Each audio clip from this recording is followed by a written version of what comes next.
Topiknya adalah beragam jalan. Our topic today is multiple ways of doing good deeds, which is the same topic that I talked about last month in Scottsdale. And that meeting was a continuation from the previous meeting di rumahnya Bu Nonon. About what? About al-muflis, orang-orang yang bangkrut. Orang-orang yang bangkrut itu adalah orang-orang yang datang pada hari kiamat dengan membawa begitu banyak amal ibadah, sholat yang banyak, sholat sunnahnya banyak, but at the same time mulutnya tidak pernah berhenti untuk menghibah, mulutnya tidak pernah berhenti untuk mencaci. Dia membaca Al-Quran, he recite the Quran, but the Quran itself says, if you talk back, if you do backbiting of other people, then actually you are unwittingly or wittingly give the rewards of your actions to that people that you are backbiting. Jadi kalau orang menghibah, yang saya sampaikan 2 bulan yang lalu ya, orang yang bangkrut itu amal ibadahnya banyak, puasanya banyak, tapi dia menjadi presenter talk show, merumpi. Pada akhirnya sebagian dari amal-amalnya secara sukarela ataupun tidak sukarela dia berikan kepada orang lain karena akibat dari hibahnya. Nah itu termasuk kategori orang-orang yang muflis. Now the impression from that meeting would be that Islam is so hard, that there are so many rules and restrictions within Islam. And so to counterbalance what I said in that meeting, last month I talked about the multiple ways of doing good deeds, beragam jalan kebaikan. And that title is inspired by this book Riyadhus Shalihin. Saya bawa sekali lagi niatnya biar kelihatan keren. Yang kedua adalah biar apa yang saya sampaikan itu memiliki dasar dari ajaran Rasulullah SAW. Jadi sebenarnya yang baik itu ngaji itu pakai kitab, pakai buku. Jadi bukan lepas begitu. Kalau lepas kadang-kadang disusupi dengan opini dari yang ngasih pengajiannya. Kadang-kadang itu opininya juga tidak begitu baik. Kadang-kadang joke-nya agak seksis, kadang-kadang tabu juga. Menurut saya yang baik itu bangkitan. Nah di dalam kitab Riyadhus Shalihin ini karya Imam Nawawi, beliau mengikuti madhab Syafi'i, madhab yang sama yang diikuti oleh orang-orang di Indonesia juga di Malaysia. Dan ini termasuk kitab yang dikaji weekly by Imam Umar Tawil here at ICC every Friday, sometimes after Maghrib, sometimes after Isya. This book exactly, Riyadhus Shalihin. So there is a chapter in this book that is titled Babu Kathrati Turuqil Khair, a chapter on the multiple ways of doing good deeds, and there are around 30 hadiths within this chapter, and I talked about around 3 hadiths last time, if anyone remember. So perhaps around a third of today's attendees attended last month's meeting. If anyone could explain to me, help me explain or remember, recollect your memory what I talked about, one of the hadiths that I cited during the last meeting.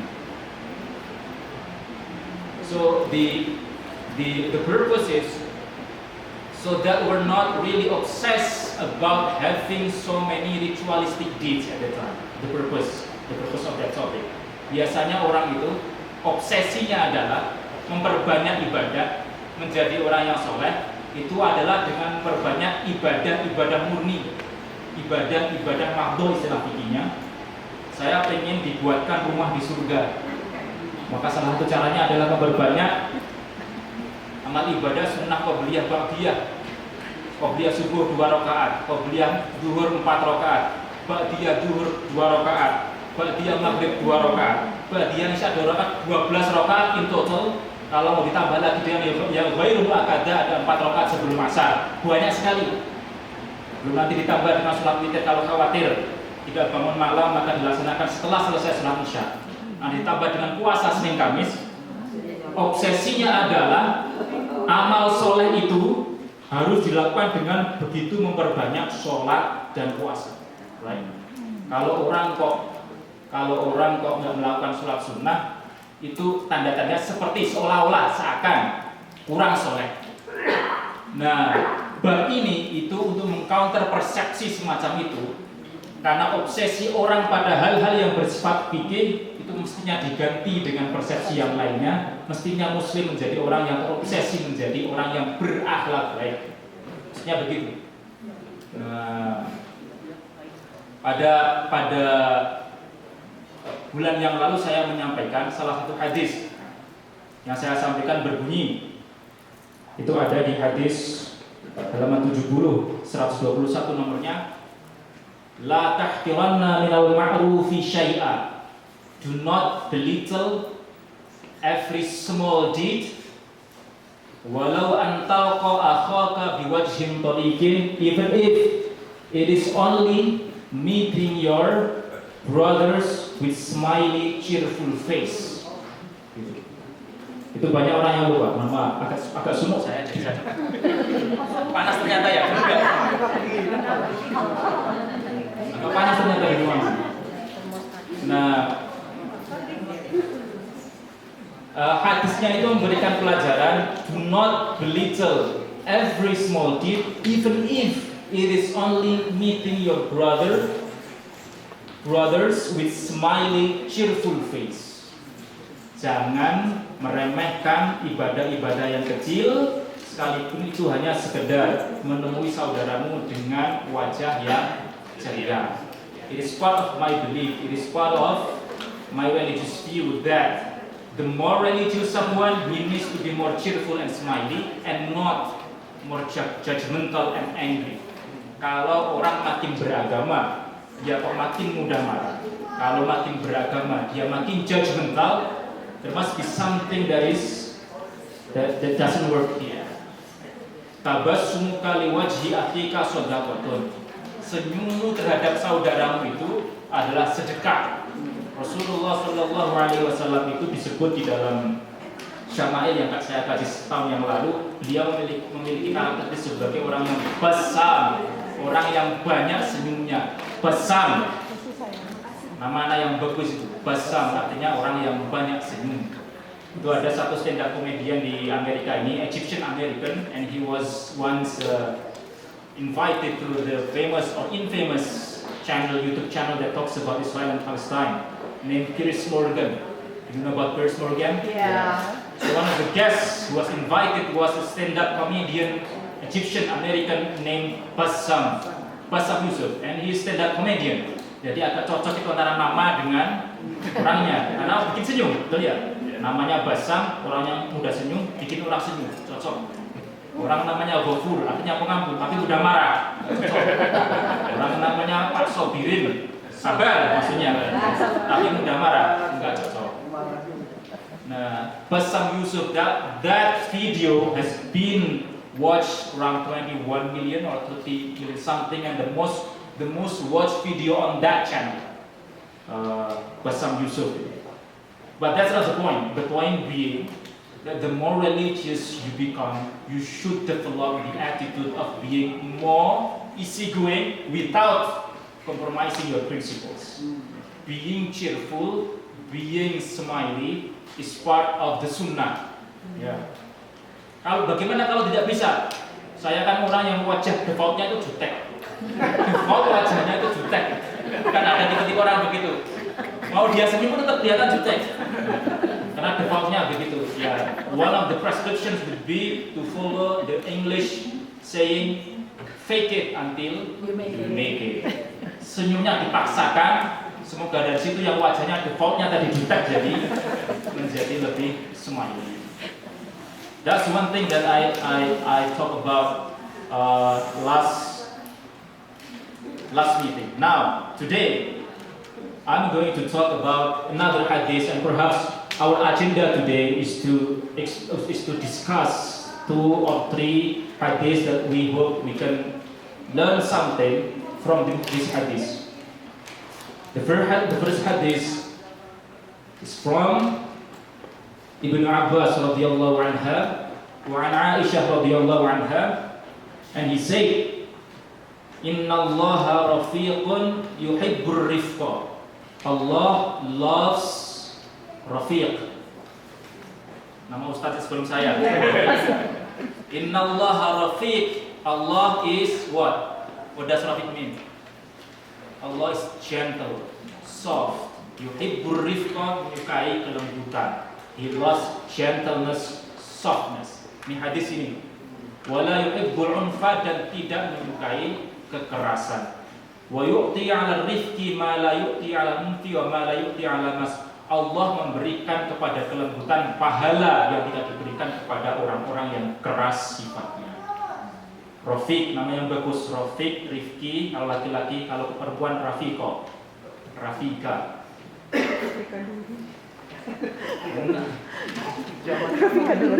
Nah, tentang gentleness ini, salah satu hadis yang kemudian menjadi penguat tentang sifat gentle yang dan the Prophet Muhammad SAW developed was at the time. There was in the Masjid Nabawi at the time. And Masjid Nabawi dulu tidak seperti sekarang. Tidak ada lantainya, tidak ada karpetnya, tidak ada mikrofonnya apalagi. Jadi orang adzan pakai mikrofon itu nggak ada zaman Nabi. Orang iqomah pakai lantainya karpetnya pun sekali tidak ada zaman Nabi. Orang taraweh dengan mikrofon mengkhatamkan Al-Quran tidak ada zaman Nabi. Zaman Nabi itu lantai masjidnya itu masih tanah, masih berkalang tanah. And then came a Badui, an Arabi. Arabi at that time was called Badui. Now Badui might sound like it is a Sundanese word, karena ada itu kaum Badui in Banten. But it is an Arabic word which means a primitive society, meaning they are not as developed as people who are in civilized society like us. In cities, I mean. Nah, orang-orang Badui Arabi itu they were not taught how to behave well. They were not taught mannerism. Mereka belum diajar adab. Datang ke Madinah, masuk ke masjid, dia kencing di masjid itu. Pernah dengar cerita itu? Seorang Arabi, seorang Badui yang nggak diajar akhlak, nggak diajar adab. Mereka menyebut Nabi itu datang. Tadi surat Al-Hujurat yang kita baca itu bagian awal bercerita orang Badui datang kepada Nabi langsung manggil "Hei Muhammad", langsung manggil begitu. Lalu kemudian diperingatkan, kalau kamu manggil Nabi jangan langsung panggil nama. Kau panggil presiden aja pakai Bapak Presiden. Bapak Presiden Paduka Raja yang di Pertuan Agung pakai gelar ya, apalagi memanggil Nabi. Nah, Badui itu datang ke masjid langsung dia kencing pada di pojokan di masjid itu, dikiranya itu kayak kebun atau apa. Lalu kemudian para sahabat marah-marah, keluar pedangnya, sudah mau dihadit, mau diapakan begitu. Lalu Nabi mengatakan, "Jauh waliku, jangan stop dulu, jangan biarkan dia. Sebab kalau dia dihadit ketika pipisnya belum tuntas, pipisnya delewer kemana-mana, meluber kemana-mana, menyebar kemana-mana, menciprat kemana-mana." Ya. Itu cerita hadis dinukil dalam kitab fikih tentang najis pipis sebenarnya. Tapi dari situ, then people can also learn some other lessons. And that is one thing. If you want to menegur, what is it? If you want to, I don't know what it is in English, I don't know. Kalau mau menegur seseorang, lakukan dengan pelan. Innallaha rifqun, innallaha rafiq, yuhibbur rifqa, menyukai kelembutan. Yang kedua, kalau mau menghentikan kemungkaran, jangan sampai melahirkan kemungkaran baru yang lebih besar. Ya. Karena kalau orang itu dihadap pada saat itu juga yang terjadi najisnya kemana-mana. Jadi di sana itu ada adab untuk memperingatkan orang, sekalipun kita tahu bahwa apa yang dilakukan orang itu dosa atau dosa besar. Orang katanya muslim tapi tidak pernah sholat. Umpama, kalau kita bilang kamu katanya muslim kok gak pernah sholat, langsung begitu atau bagaimana? Kadang-kadang orang tidak menjalankan agama itu bukan karena mereka nggak tahu, bukan karena mereka apa, mungkin malah juga, mungkin sebenarnya nggak begitu malas, sholat itu cuma berapa menit, betul. Kadang-kadang that perhaps few people who claim to be Muslim but they don't pray. The problem is not that they're lazy, or the problem is not they don't know. Every new Muslim, every convert need to be taught that after Shahadah, the second obligation is to do 5 daily prayers. But they don't do it. Why? It is easy to judge them. you are lazy. It is easy to judge them. You know, you're not really genuine, committed with your belief. But what if that is simply the symptom and not the root cause? Meaning that you are judging the symptoms, you are not addressing the root cause. It could be that there are still some doubt there. Masih ada keraguan yang belum diobati. Orang kan perlu sampai keyakinan yang penuh untuk meyakini bahwa Allah itu Tuhan yang Esa, Muhammad itu Rasulullah. Kalau ini belum diterima, biasanya mau diajak sholat juga agak susah. How many people? I talk about this last month. Gimana sih sampai? I talk about this last month. How many people in the US, American Muslims, who self-identify as Muslims, but they don't pray? I asked ChatGPT. I asked Chat. I mean, 25% maybe. A bit more actually. Oh, 50? No, 40%. I asked ChatGPT this morning, how many percent of American Muslims do really pray? And the answer is based on the last survey by Pew Research Center published this year, 2025. Itu orang Amerika Muslim yang sholat itu baru 40%. Itu, dan apalagi kalau yang berjamaah pasti lebih sedikit lagi. Nah, that means we need to set our priorities straight before we debate about these things that people have different views, ya kan? We need to address the root cause of the problem first. Nah, itu di Amerika. Kalau di Arab berapa? Di Arab, but not that big. Arab people will pray regularly around 50 to 70%. So not all of them, even though Islam came from Arabia, even though the Quran is in Arabic, but many Arab people who pray, it's not that much. It's not 90%. Do you know the highest one from the last research this year?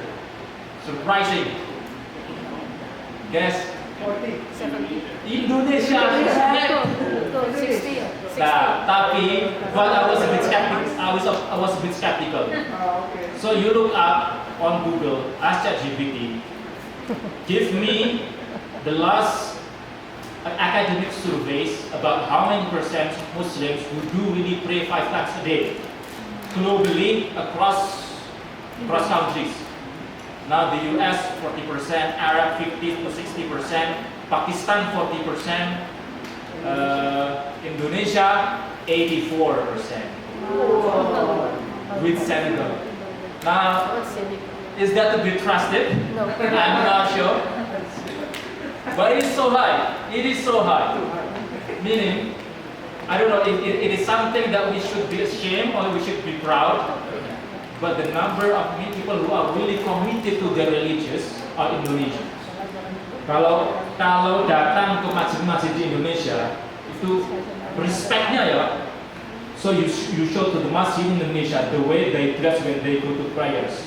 Many of them would wear sarung, izar, pakaian yang baik, and peci, what do you call this in English? Kufi, hat. Bandingkan sama orang Arab gitu. Datang ke masjid pakai celana, pakai pajama. Pakai celana tidurnya, pakai kaos, atau pakai peci. The respect, I mean, that these people develop there. But well, you can read the analysis of that. My point being here, to go back to the main point, was that when you want to address someone, ketika ingin menegur seseorang, sampaikan dengan cara-cara yang lembut. Apa yang dikatakan Nabi tadi, kalau ingin menghentikan kemungkaran dari seseorang, upayakan jangan sampai melahirkan kemungkaran yang baru. Selesaikan dulu root cause-nya. Kemarin ketika itu saya itu umroh, bertanggal umrohnya. Kemarin ketika saya itu ke Mekah sama anak saya, jalan-jalan di sekitaran Mekah, membelikan mainan ke anak saya, mainan unta kecil gitu. And then we bought a camel toy.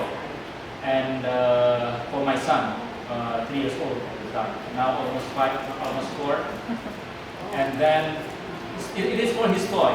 And then we walk to the haram, and then a guy coming from the back, he looks virtuous. Dia kelihatan soleh, tanpa dari jenggotnya yang sangat tebal.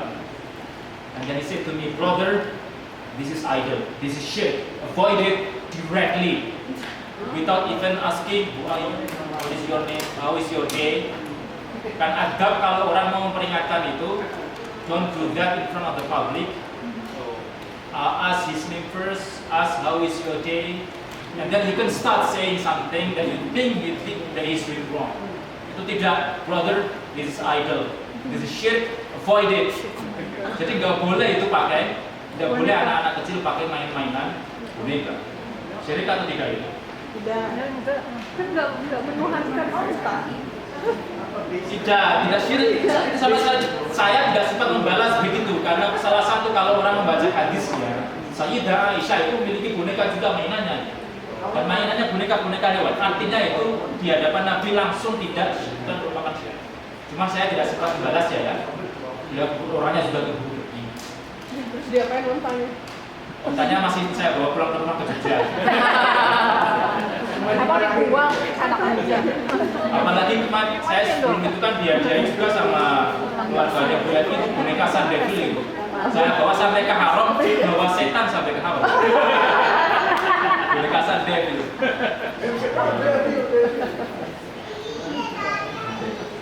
Nah itu, so that one thing that needs to be developed. Make it gentle, make it soft.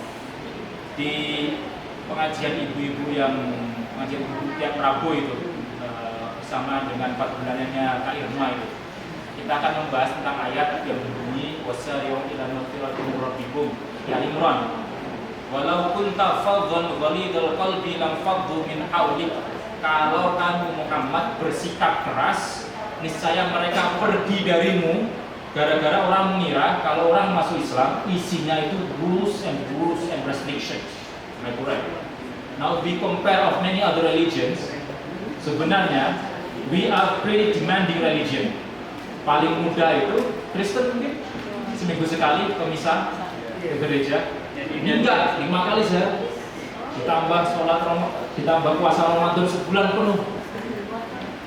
So it is very important to make it easy, make it yassiru wala tu'assiru, make it easy, not make it hard. Okay. Now, that's one hadith. Number 2, another hadith. So this hadith is based on what happened during the day of judgment. Dan Rasulullah SAW menceritakan, disebutkan waktu itu Rasulullah menceritakan nanti pada hari kiamat di antara orang-orang yang akan dihisab-hisabnya cepat dan masuk ke surga paling awal itu ada 3 orang. Tapi begitu mereka akan masuk, mereka akan dicegat. Ada 3 orang yang nanti ketika masuk surga hampir masuk tapi kemudian dicegat. Yang pertama, so there are 3 people. They are about to enter Jannah. Number 1 is a martyr, a shaheed. Number 2 is a qari, people who read the Quran a lot. And number 3 are people who have knowledge, a lot of knowledge.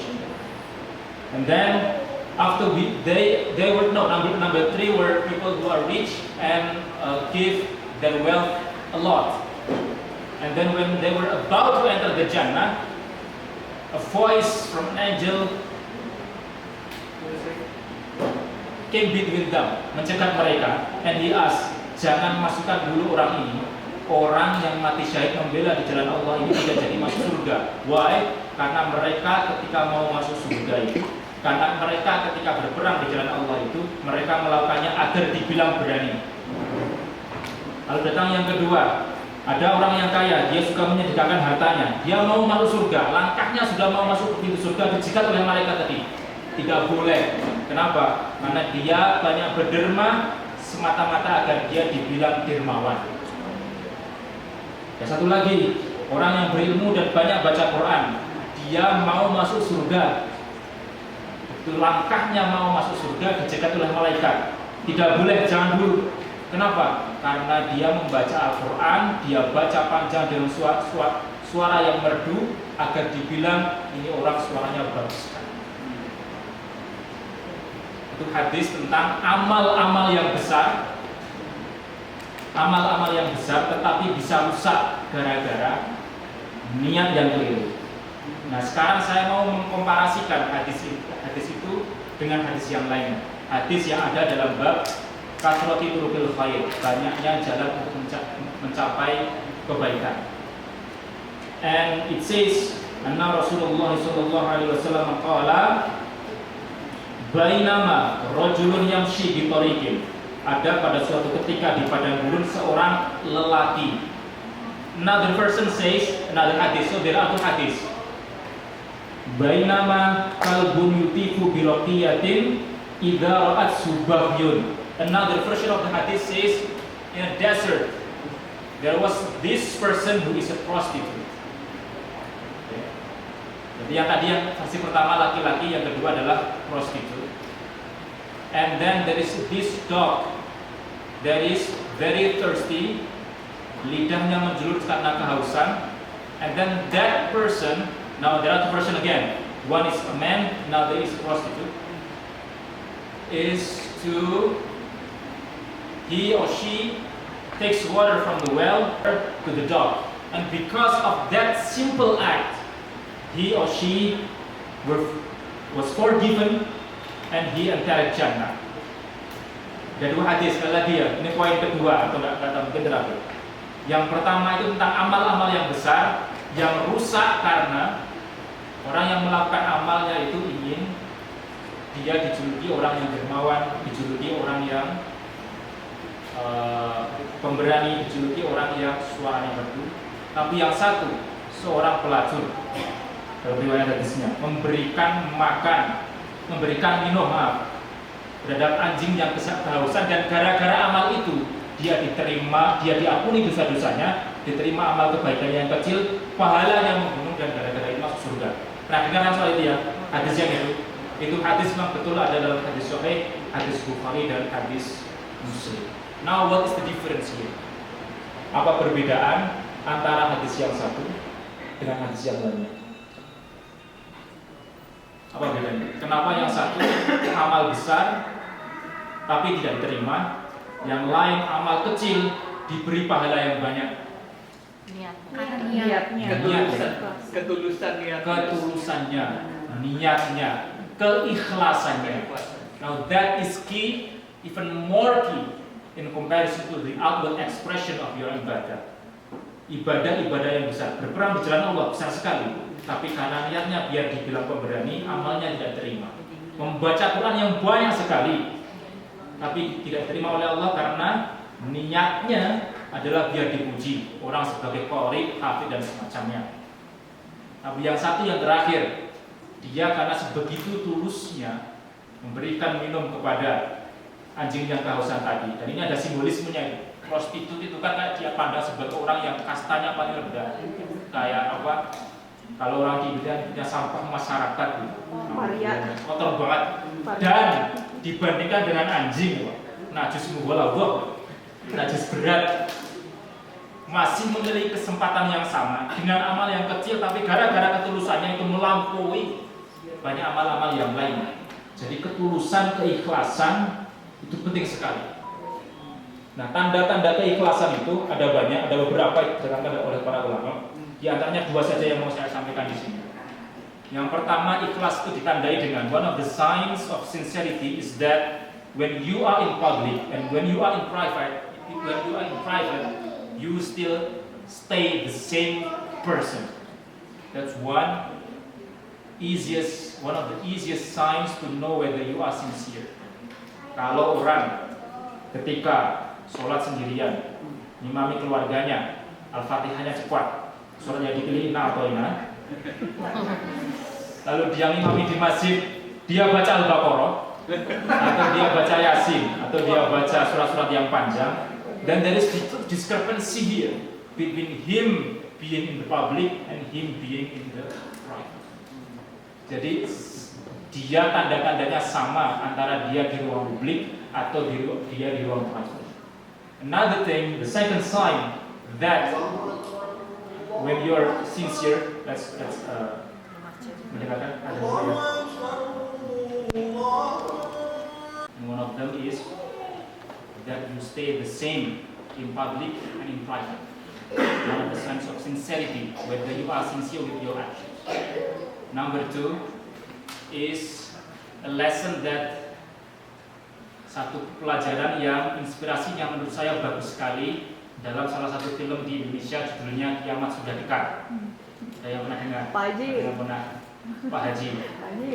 Ceritanya mengenai Pak Haji yang jadi aktornya Deddy Mizwar. Itu orang yang sangat cocok sekali jadi Pak Haji. Jadi kalau dia batuk, batuk Pak Haji. Lalu salah satu tokohnya yang jadi tokoh utama itu Andre Taulani, cuma saya lupa nama dia apa itu. Dia terpukau dengan seorang gadis cantik, kebetulan namanya Sarah.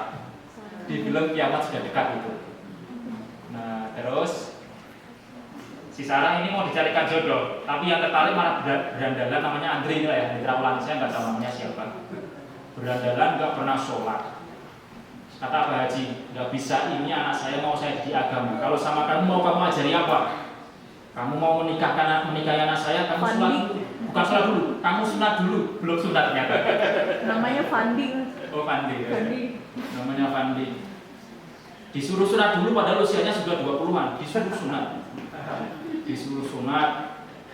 Saya sudah sunat Pak Haji. Sholat dulu kamu mau ngajari apa? Karena di antara kewajiban seorang kepala keluarga ngajari anaknya untuk sholat. Mau sholat. Dan terakhirnya ada ujiannya itu, ada examnya. Examnya adalah pertanyaannya, apa itu ikhlas? Terangkan kepadaku apa itu ilmu ikhlas. Dan ternyata ada seorang datang baru, dia lulusan dari Al-Azhar, gelarnya MA. Datang menjelaskan ke masjid, datang kepada Pak Haji. Dia menjelaskan ilmu ikhlas itu menurut ayat Al-Quran demikian, ilmu ikhlas itu menurut hadis demikian. Andre Fandi yang ada di situ, dia cuma bisa melomong. Mana bisa saya menjelaskan ilmu ikhlas dengan sefase itu? Jangankan baca Quran, bisa sholat aja saya baru saja. Terus dia dengan wajah yang menangis gitu, tapi malah kelihatan lucu karena biasanya ngelawak kan. Orang biasanya ngelawak, dia menangis malah kelihatan lucu. Mohon maaf, ini si Sarah tolong dikasihkan kepada si Fandi saja. Saya alhamdulillah gara-gara dekat dengan Pak Haji, saya tadinya belum sunat jadi sudah sunat. Saya tadinya nggak sholat menjadi sholat. Itu bagi saya sudah berbagi, ada sedikit dari saya. Adapun Sarah silakan diberikan kepada si lulusan Al-Azhar ini gitu. Dan kemudian apa kata Pak Hajinya? Pelajarannya menarik sekali. Kata-katanya nggak menarik, tapi pelajarannya adalah kemudian Pak Haji itu menerima si Fandi, si Andre tadi. Kamu mungkin tidak tahu apa itu ilmu ikhlas, tapi gara-gara kamu mengikhlaskan si Sarah untuknya, itulah keikhlasan. Itu pelajarannya gitu. Di film Kiamat Sudah Dekat.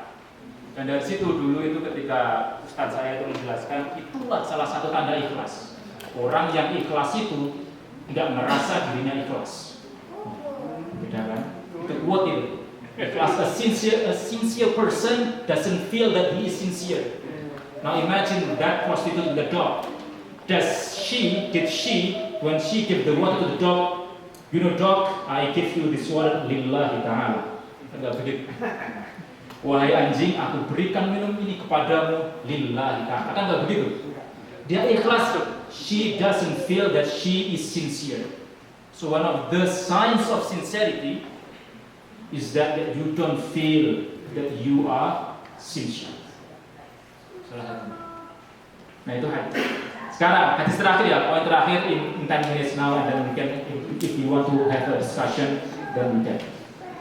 Amal non ibadah mahdhah yang banyak orang mungkin tidak memperhatikannya sebagai amal yang besar, tapi pahalanya besar sekali disebutkan dalam hadis Rasulullah SAW. Itu seringkali dinukil oleh salah satu ustadz di Indonesia, pernah juga diundang di Muktamar IMSA 2 tahun yang lalu di Texas. Ustadz siapa itu? Salim Abdillah.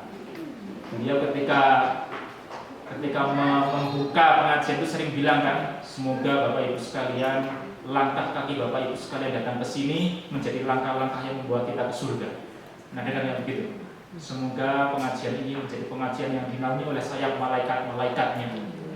Semoga ikan-ikan di samudera memintakan ampun kepada orang-orang yang mengkaji kitabnya.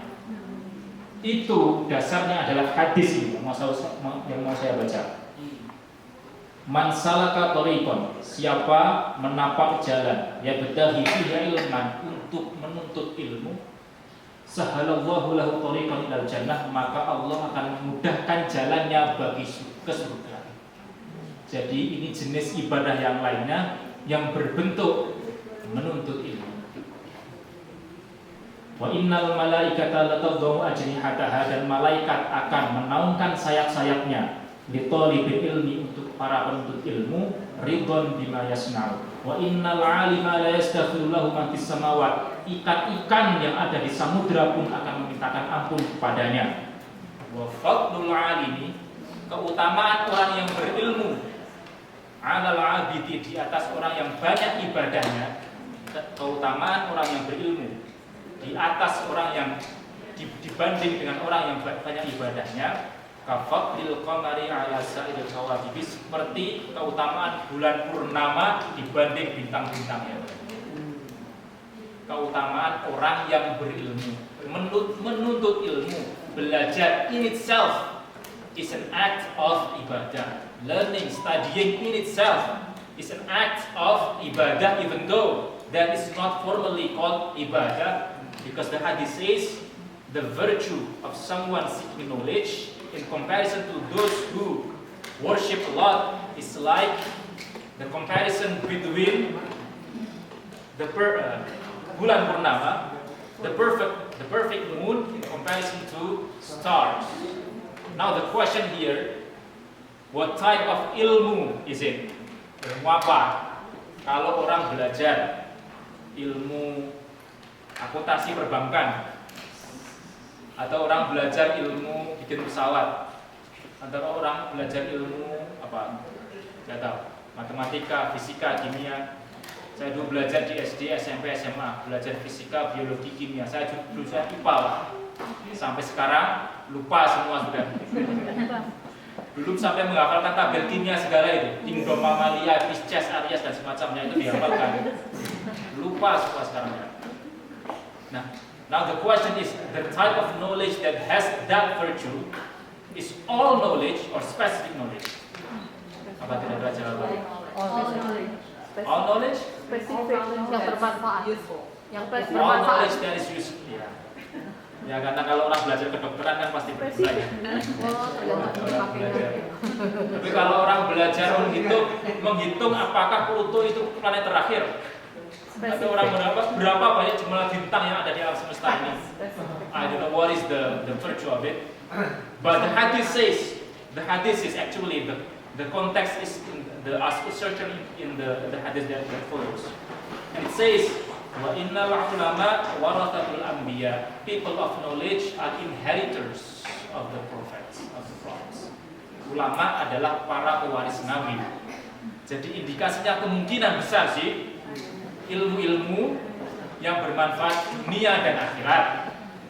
Yang bermanfaat dunia dan akhirat itu cenderungnya pada ilmu-ilmu keagamaan, betul tidak?